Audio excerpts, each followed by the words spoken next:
naafillee miti isiifillee miti dhugaa ilmaaniitiif dhaabataa jirtanii ilmoon teen dara dubbannee ilmaan teennatti hin gallu yoo kan jettan taate anillee ammoo tuyyuu waan jirtu suutarraa bakka kana sadarkaa nuun ga'e akkuma isiin himatte san anillee himachuu barbaada dubbachuu Guyyaa anaaf ilmaan akka harree yookaan ammoo harree osoo hin taane akka warra Liibiyaa barahaa keessatti nama qabanii tuman san anaaf ilmaan tumaa ture. Si galee anaaf ilmaan. Ameerikaa biyya Kanaadaa kanallee deemuu hin dandeettu. Lammata maqaa kiyyaan gale. Wanni kun maqaa kiyyaan eega dhumate. Isaan illee balleessaa jira malee isaan illee tolchaan jiru faayidaan biraan jiru maal godhaadha. Kanaafuu ati amma akka abbaa manaa tokkotti akka abbaa ilmaanii tokkotti furmaanni ilmaan keetii maali jettare hayyee ijoolleen kun maqaa keetiin jiranii kun faayila keessa jiran. Osoo aniif inni gargar baanee jiru guyyaa wayii akka tasaa ilmaan kiyya kana laaluu barbaadanaan jedhee jennaanan ilmaan kana fideef gaafa nan fiduuf na jalaa dhoski. Gaafa inni na jalaa dhosku gabbahee miidiyaa irratti haasa'e yeroo haasa'u atillee hundi keessan. Yeroo sanitti dhufuu hin dandeenye itti jalaanillee dhufuuf ammoo yoo akka yoo dhufellee biyya san keessa bahuu hin dandeenye. Yookaan ammoo biyya sanitti yoo qabame waggaa 25 umriitti guutuu akka isaan na hidhan isiin illee beeti isin illee beetan faayidaan an ilmaan xiyya fayyadullee waan hin jirreef dhufuu hin dandeenye sababa sanii achitti hafee jechuun waa'ee dhufiitiin guyyaa san fakkaata.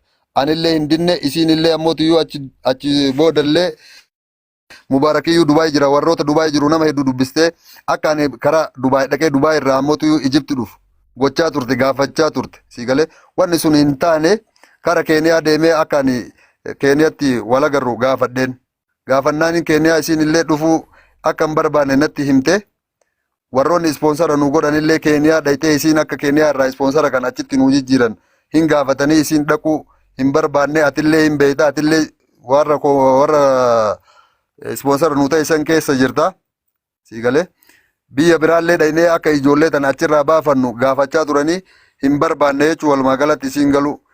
Sammaraa godhuu isiin diddee jennaan gaafii biraallee hin dhiyeessee fi gallee galiitii kottu haa jiraannu maallaqa ispoonsaraallee deeffannee maallaqa makiinaallee deeffannee mana takkaallee taatu bitannee ilmaan ta'e haa guddifannu kottu haa gallu galii haa jiraannu jedhee gaafannaan illee lakki ani hin galu ani Itoophiyaa galee dhoqqee qamashee dhoqqee dha'uu hin danda'u dhoqqee dhiituu hin barbaadu ilmaan tiyyallee daalacheessee jiraachuu.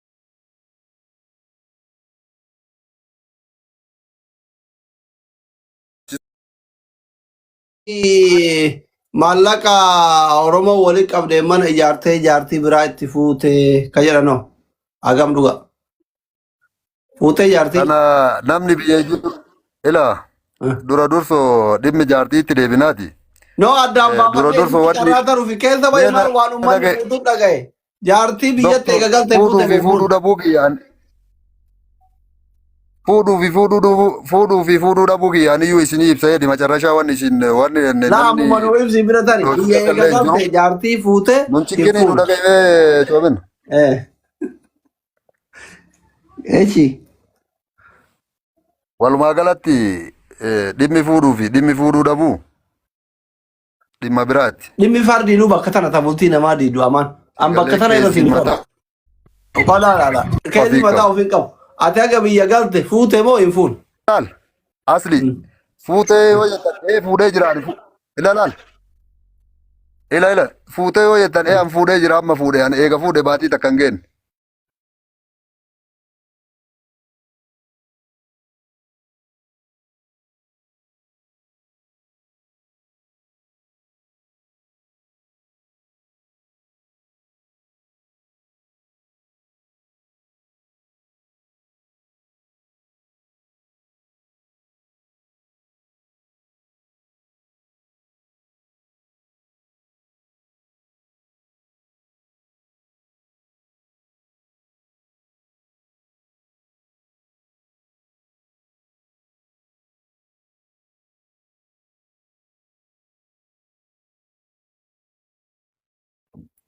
Sigalee akka isin jettu mana hin qabu. Fileen abaaree dhaggeeffadhu fileen abaarinni.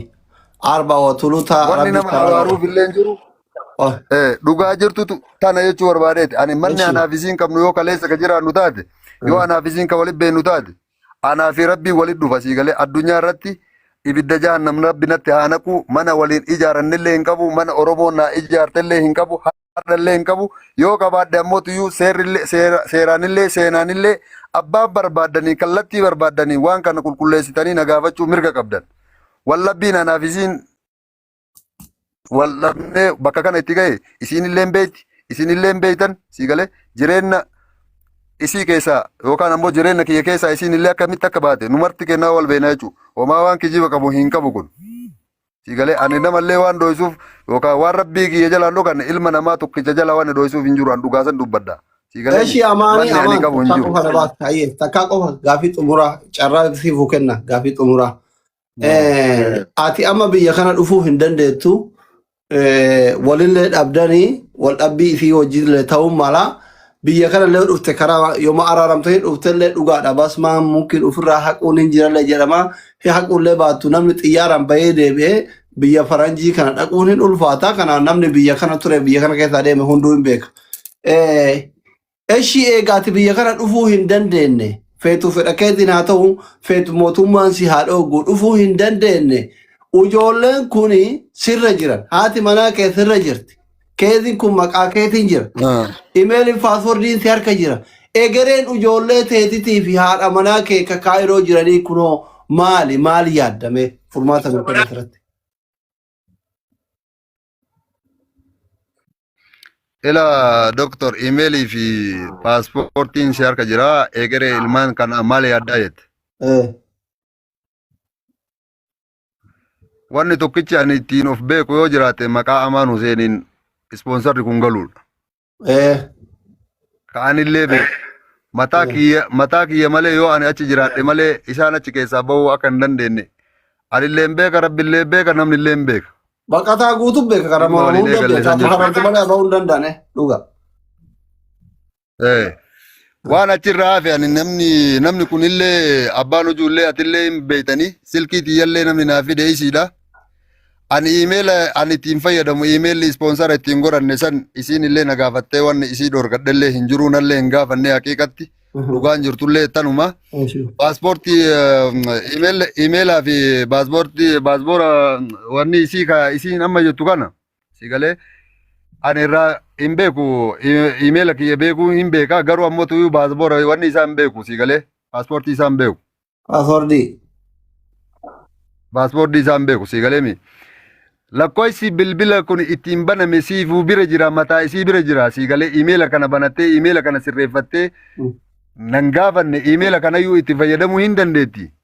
Yoom ani emaila kana isii dhorgadhe lakkoofsa isiin harkaa qabdu lakkoofsa kiyya ka amma isiin itti fayyadamuu jirtu kanaan ani banadhe na gaafattee yoom dhorgadhe haqiiqa rabbiititti ani hin dhorganne rabbillee na arga arrabni kiyyallee ka anarra dubbadhuun kun bor na goga ani emaila isii hin dhorganne nan gaafanne si galee miti ani takkitti wanni ani siin jedhe biyya san dhufuu hin danda'u karaa jalaatiin lubbuu kiyya aarsaa kafalee kootu ilmaan kana aarsaa kafalee siin naan jennaani aarsaan ani yoo kafaluu fi danda'u taate yoo isaan fayyade waan isaan hin fayyadne irratti shamaa ta'ee barandaallee osoo taa'e abbaa isaaniiti yoo naan jedhan si galee akkasii isaan fayyada malee waan hin taane dhaqee umrii tiyya guutuu waggaa 25 biyya sanitti wanni azabamuuf hin jiru biyya san keessallee yoo dhaqe umrii tiyya guutuu wanni ofitti taphadhuuf hin jiru hin ba'u.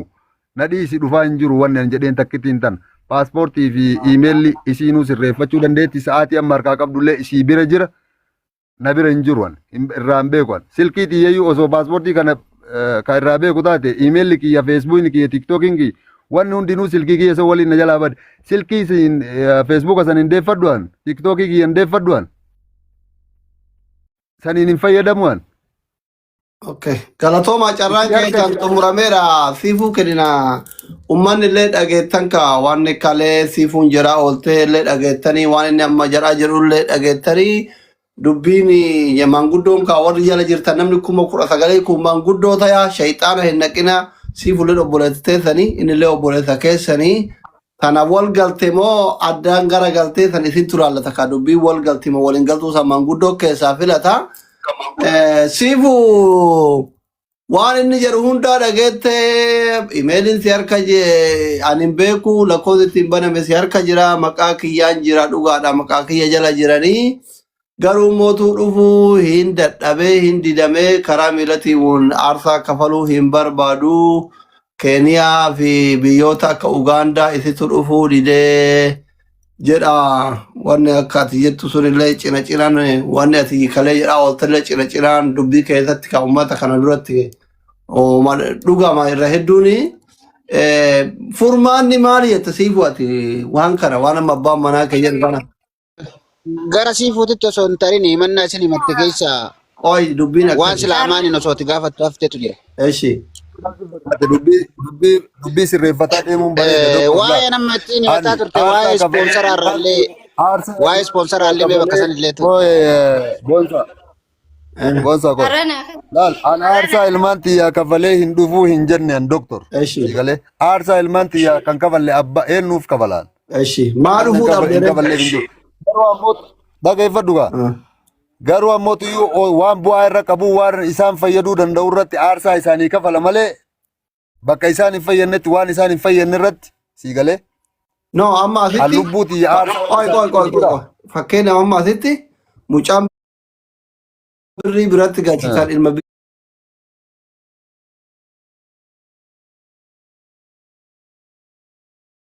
biyya keetitti hiriyyaa kenna hunda.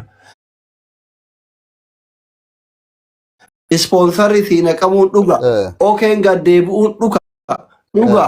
Wanni bu'aa hin qabne maal ilmaan kee keessaa baafatu caalaa bu'aa biraa kan barbaadda amaana. Dhugaa dubbanna jechuudha. Bu'aan achi keessaan argadhu sun ilmaan xiyya achi keessaa bahutti wanni fakkaate hin jiru. Garuu ammoo tuyyuu an achitti deebi'ee basma narra jira. Bayuu hin danda'a asli atillee hin beekta. Dhugaa dubbanna siigalee miti. Namoonni achi keessa jiranillee hin beeka. Biyya namaa namni jiru kamiyyuu hin beeka. Siigalee miti. Ishaaran narra jira. Ishaaran narra bahe. Siigalee har'a achi deebi'ee ammoo tuyyuu achi keessa qabame. Yakka biraati. Biyya tanatti hin deebitutu natti dhaamemi. Akkamitti isaanitti achi deebi'e? Yoo deebi'e hoo? Yoo hidhame hoo? Isaan fayyada. Ammoo yoo imeellimmaan suniyyuu nuu sirraa'ee siigalee guyyammaan sunuu ga'ee ookeen nuu deebi'eeti bararaan ga'e. Guyyaa bararaa san bararuu hin danda'u. Yoo achitti qabamee irraa hidhame ijoollee tiyyallee hin fayyan. Ijoolleen tiyyallee maqaa kanaan reject taatee jirti. Biyya Ameerikaa biyya Kanaadaa kanallee deemuu hin dandeettu. Lammata maqaa kiyyaan gale. Wanni kun maqaa kiyyaan eega dhumate. Isaan illee balleessaa jira malee isaan illee tolchaan jiru faayidaan biraan jiru maal godhaa dhaqa. Kanaafuu ati amma akka abbaa manaa tokkotti akka abbaa ilmaanii tokkotti furmaanni ilmaan keetii maali jettee hayyee ijoolleen kun maqaa keetiin jiranii kun faayila keessa jiran.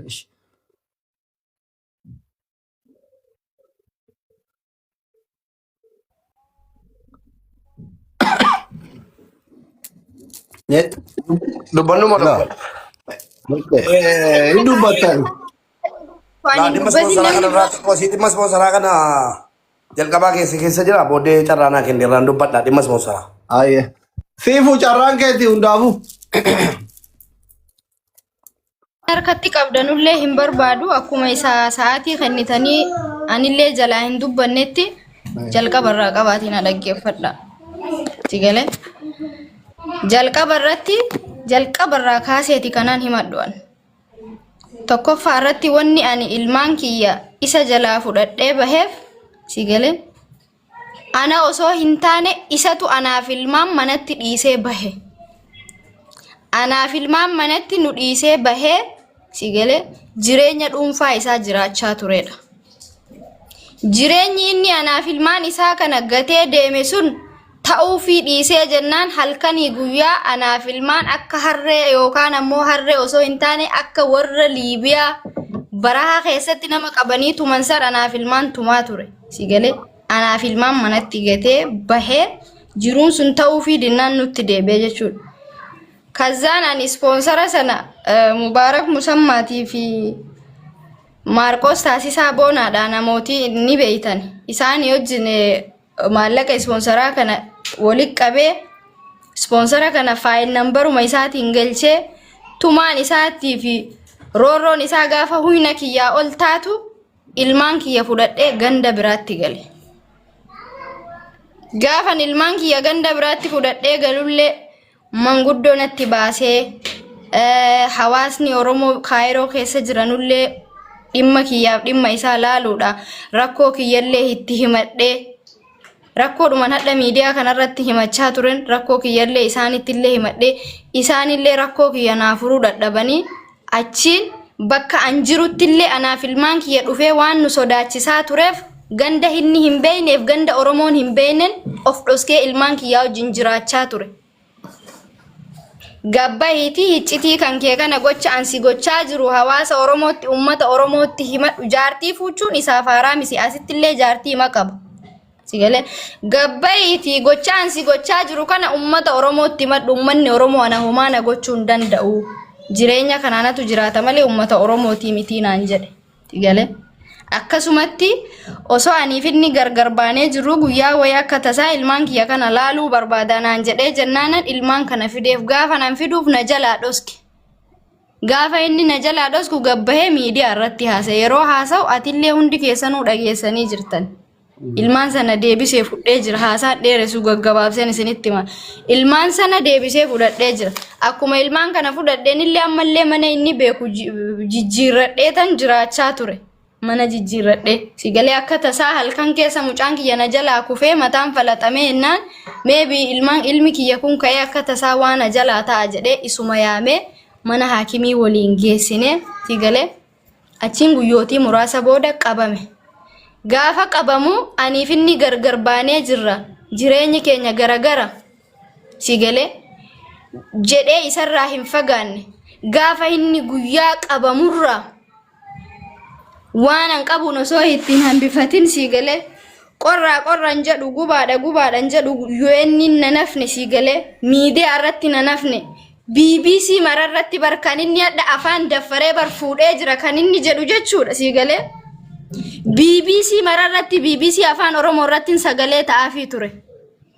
Gocha inni kaleessa na godhe anaaf ilmaan kiyya godhe kana kabajaa hawaasa Oromootiif akka inni hawaasa Oromoo xiqqeessee gabba'e ummata Oromootti madhu ummanni Oromoo homaan an godhu jedhu san sigalee an garuu ummata Oromootiif ummanni Oromoo aarsaa naa kafale waan ta'eef kabajaa ummata Oromooti guyyaa tokko abbaan ilmaan kiyyaa kana na godhe sana na godhe jedhee gabba'ee himadhee hin beeku wanti hundinuu guyyaa eega osoon gabba'ee haasa'es namni na amanu hin jiru sigalee.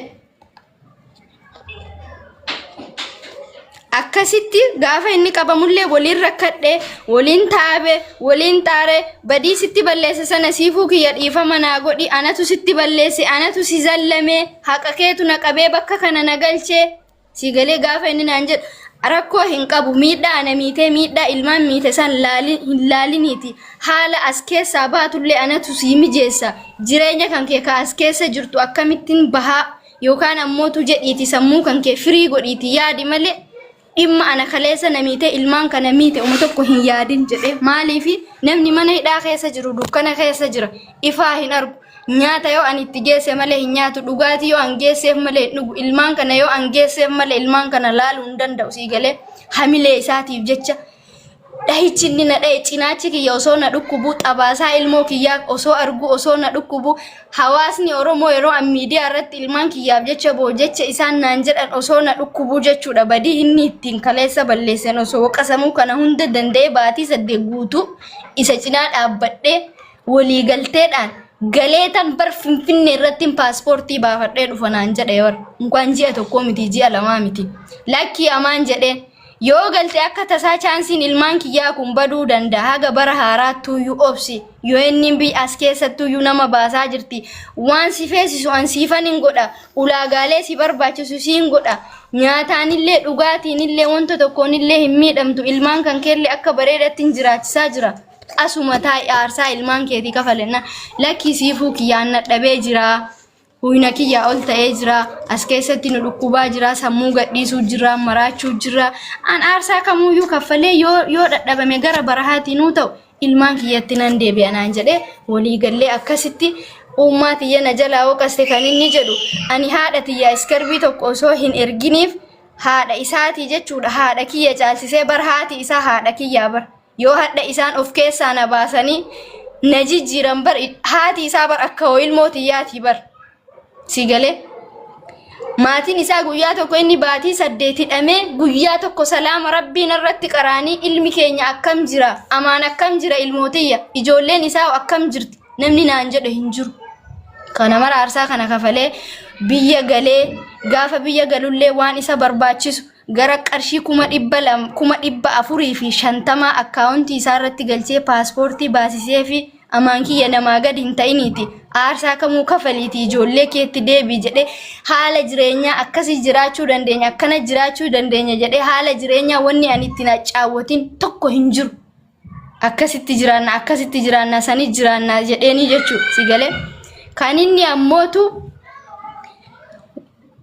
waan ispoonsara ana duubaan waan biyyatti deebi'i yookaan ammootu gara Keeniyaa kottu guyyaa tokko gara Keeniyaa kottu naan jedhee yookaan ammoo gara Keeniyaatti deebii wanni inni naan si jammar warri ispoonsara Keeniyaatti deebii naan hin jenne inni dudduubba kiyyaan osoo maallaqa erguu fi osoo inni biyya kana dhufa jedhee eegu dudduubba kiyya warra ispoonsaraatiin maallaqa sani gahee kiyya naa deebisaa an biyya sana dhufuu hin barbaadu jedhee warra ispoonsaraatti kazzaan isaan bilbilanii na gaafatan abbaan ilmaa keetii akkas jechuu jira sila mariyoo keetiin naan jedhan jennaan lakkii ani waan akkanaa hin dhageenye maal jechuudha jedhee isa gaafadhee jennaani ani hin barbaadu kwa hiree kan kee kophaa kan kee uffachuu dandeessa an ganzaba kiyyan hin deeffadhaa naan jedhennaan ati bar ganzaba kana keessa atillee gahee hin qabdu anillee gahee hin qabu maallaqni kun kan uummata Oromooti uummanni Oromoo anaaf ilmaan kiyya siif buuse malee akka yookaan aniifatti ittiin nyaannee dhugnuu fi miti ka hawaasni Oromoo waliin nu guur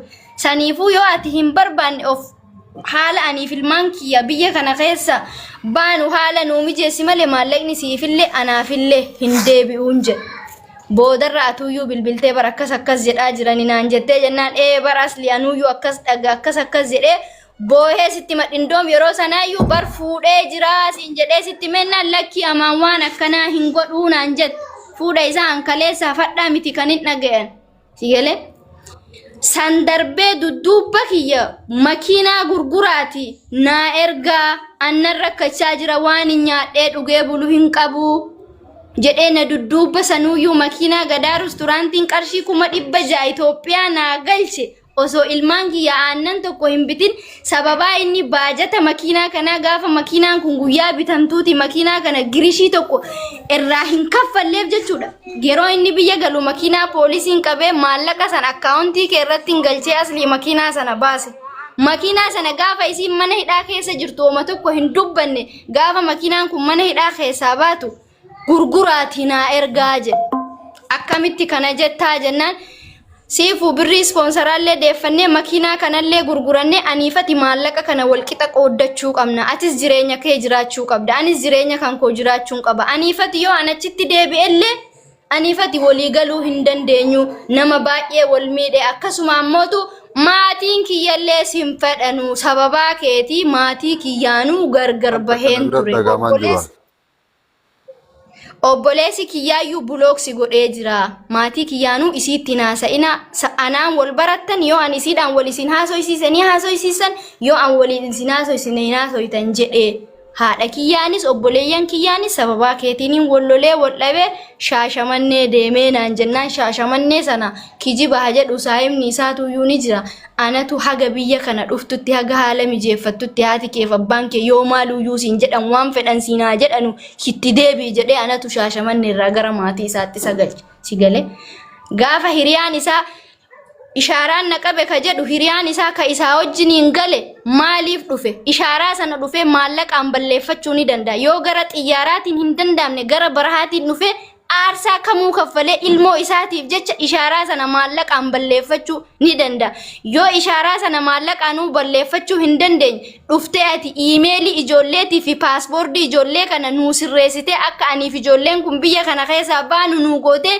gara Itoophiyaatti deebi'uu ni dandeessaan jedhe ka inni ammoo Itoophiyaa kottu naan jedhe waan Itoophiyaallee naan hin haasofne si galee Itoophiyaa gallee jireenya akkas jiraannoonni naan jedhan jiru ka inni immoo mana jedhu mana ijaarratee qaba ka jaartii akka fuudhee amane mana akkamitti namanne namni mana hin qabne jaartii akkamitti fuudhe si galee ani walumaa galattuu si jammar dubartii akka keetiiti wajjin jiraachuu hin barbaadu dubartii akka keetii sibiilli garaa isii keessa jiru ammaalin itti godhe durba ana fakkaatu jedhee jaartii ima kennanii fi si fuutiyyaa jaartii rakkataa biyyatti gabaab si huyye dhiifama afaan itti qabe amaan deebi hawaasa Oromoo leessas wanni ani isiniin jechaa ture rakkoon kiyya kana kuno inni nuu badii isaa ofitti amanee jira an fuudhee jira isiniin jedhe namni tokko osoo mana hin qabaatin osoo qabeenya hin qabaatin namni biyya baqaa keessa hoggaa meeqa taa'ee gale Wanti inni jaartii mana haadha ofii fi mana abbaa ofiitti fuudhu hin jiru.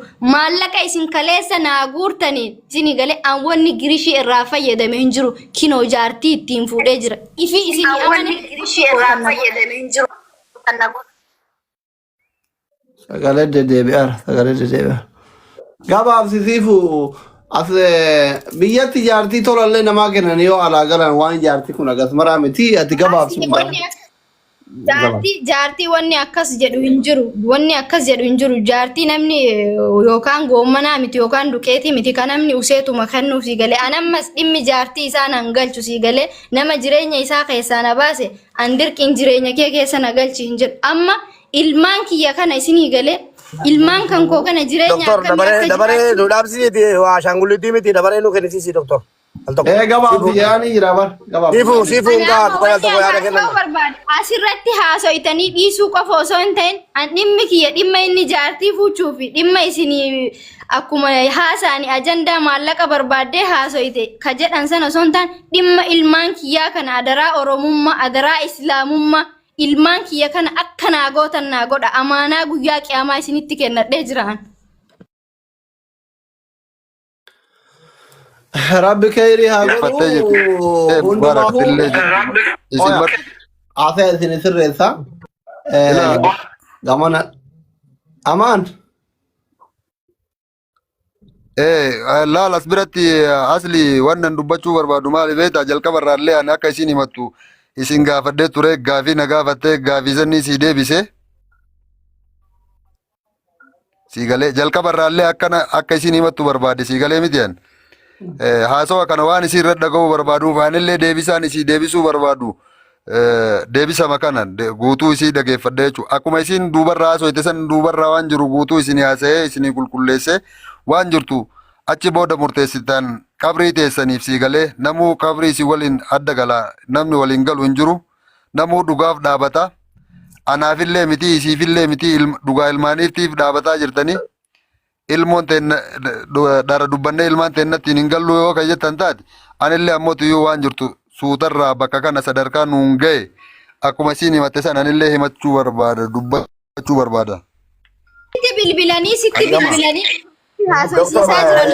Doktor, walirraa dhaabsiitti deemee yaada gidduu Amma isinii sirreessa. Carraa isinii kenna. Miyuutu godhadha amaan ibsiifuun miyuutu godhadha.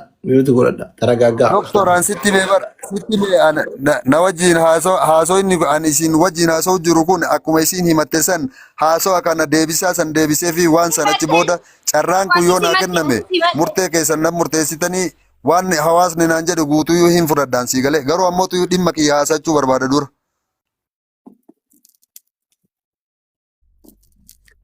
Ayyee warra galtiitirraa takkaa yaada kenna qoya kaa cinqame namni tanaffasuu barbaada warra galtiitti yaada kenne yaada takka takka afaan takka irraa fuudhee isinit deebi'a. Amma inni haasamoo doktor hin haasa'u mubaarak warroonni keessa jirtan anaaf isin Amaan dhiifamaa wajjin ilaa amaan obboleessa koo.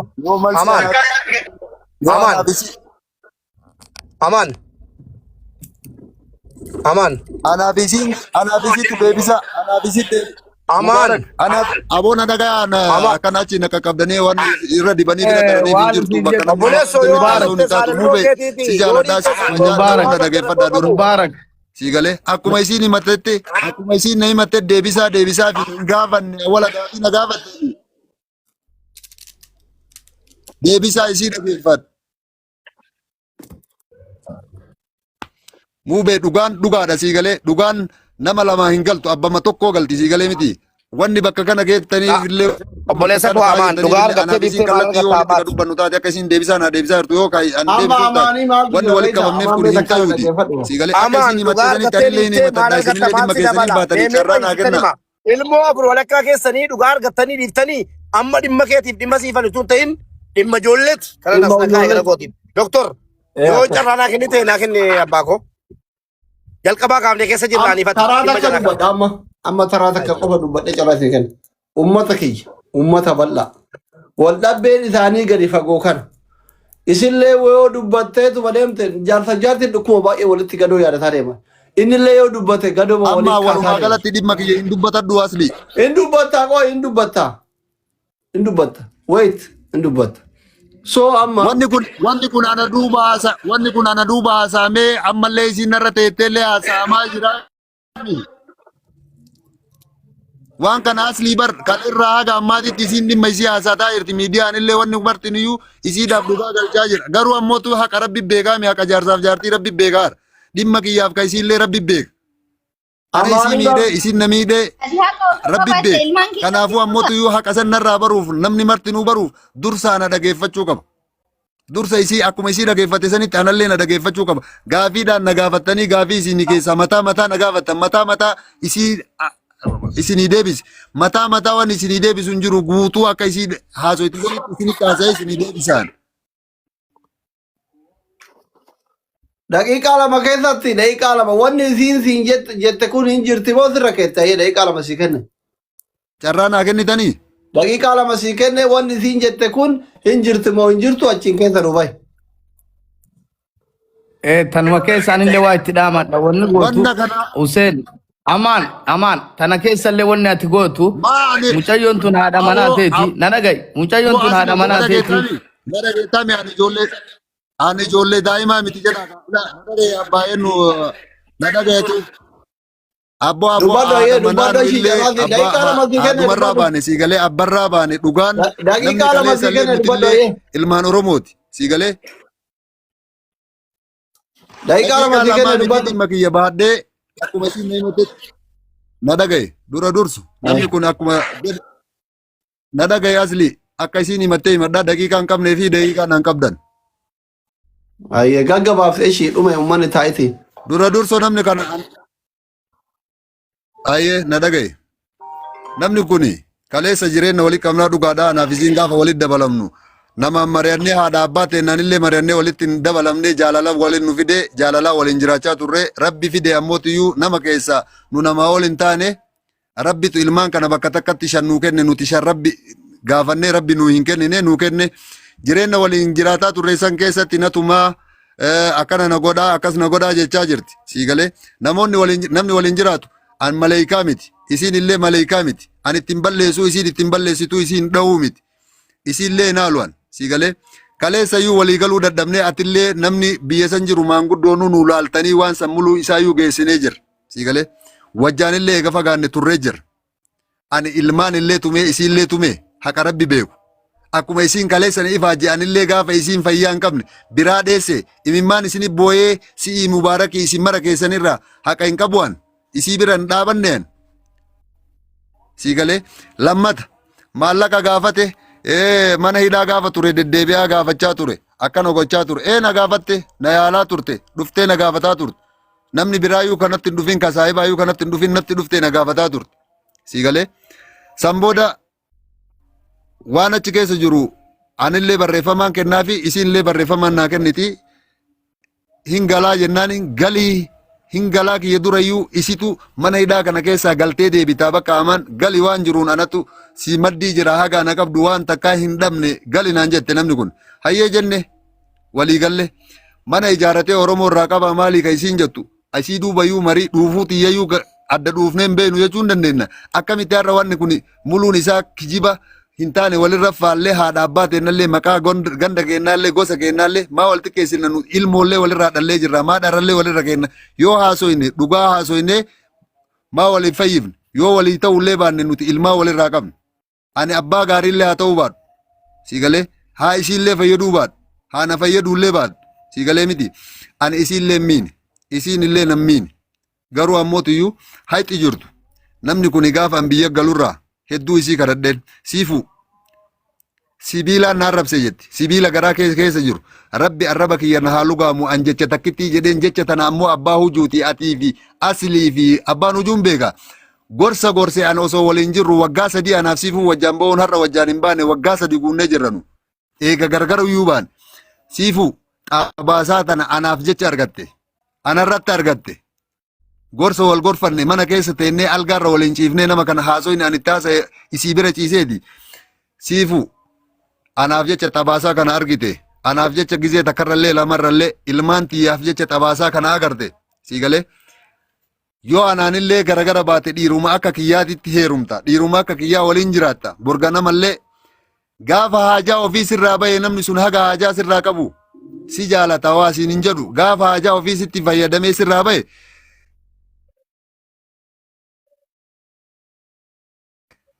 waa siin jedha xabaasaa kanaan si arrabsaa siifu anumaaf si walii wayyaa jedhee isii kadhadheen karabbinatti argu jecha takka ani jecha isiin sibiila of keessaa qabda ani amma booda si waliin hin jiraadhu jiraachuu hin barbaadu jedhu kana yoo ani siin jedhe rabbi addunyaa kiraa na hongeessu.